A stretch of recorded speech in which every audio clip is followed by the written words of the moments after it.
গাড়ির টানে বছরের দুই একবার এখানে আসি। আসলে এখানে আসলে কতটা শান্তি পাই আসলে আপনাদের বলে বোঝাতে পারবো না।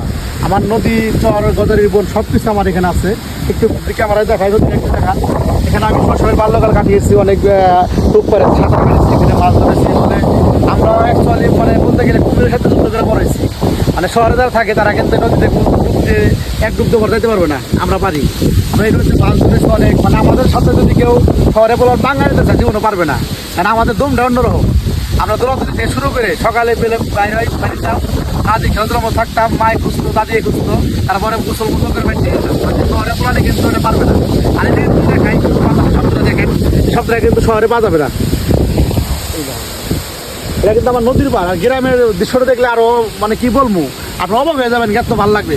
মানে এত সুন্দর গ্রাম আমার, যা বলার বাইরে। এই নৌকা চালাইতাম, অনেক শৈশবের স্মৃতি আছে যা আপনারা শহরে বলে আমার বলতে পারবো না। কিন্তু আমি শহরে থাকি, অনেক কিছু মনে করেন যে আমি শহরে বলার না। আমার জন্মস্থানটা গ্রামে, আমার বাল্যবেলা কাটিয়েছি আমি এখানে। আমার পশ্চিম টাঙ্গাইলেও কিন্তু আমার পশ্চিমে যেটা চর বলে, চরের কিন্তু আমার বাড়ি আছে। সেখানে যতদিন আমি কাটিয়েছি এই এলাকার মানুষ সবার সাথে আমার ভালো সম্পর্ক।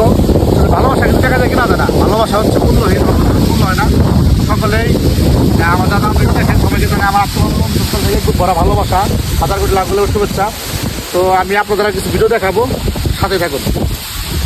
আমার এই দেশটাকে আসলে কবি সোনার দেশ বলেছে এই কারণেই। যদি আমি আপনাদের দেখাই, এদিকে তাকান, আসলে এইগুলো কিন্তু সোনা ফুলতেছে, ধান সব সোনা হয়। আসলে আমি আপনাদের দেখাই, বৃষ্টি হইতেছে ভাই। তো এখন বৃষ্টি হইতেছে, এই কারণে ভিডিও করতে পারলাম না।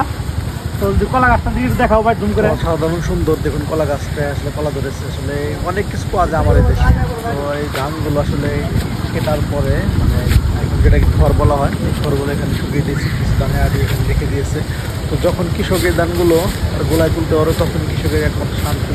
তাছাড়া কৃষকের আসলে মনে এখনো ওইরকম শান্তি নাই। শান্তি যতটা আছে ততটা হচ্ছে প্রকৃতির মাঝে যে সে ফসলগুলো ফলাচ্ছে। এবং কি আসলে একটা কৃষকের আসলে কৃষকের মা যখন এই ফসলগুলো রোপণ করে, তারপরে আশা থাকে যে তখন ধানটা ঘরে উঠাবে। তো এখন যে আমার কাকা আসলে অনেক পরিশ্রম করতে আছে, ফ্যামিলি নিয়ে আসলে ধানটা যদি আল্লাহ তালা দ্রুত দাঁড়িয়ে ঘর তুলবার দেয়। আমি আকাশের অবস্থা ভালো না, তো কৃষকের স্বপ্নে হচ্ছে এই ধানটা ঘরে থাকবে 12 মাস, কৃষকের মুখে হাসি থাকবে। সকালে দোয়া করবেন যা এখন যারা ধান কাটে নাই, যারা কাটার বাকি আছে, তাদের ধানগুলো কেটে সুন্দর করে ঘরে গোলায় তুলতে পারে। আর গোলায় তোলার পরে কিন্তু কৃষকের মুখ হাঁটি বসবে। এই হাসিটাই আমরা সবাই চাই, সকল কৃষকের মুখ হাসি ফুটুক।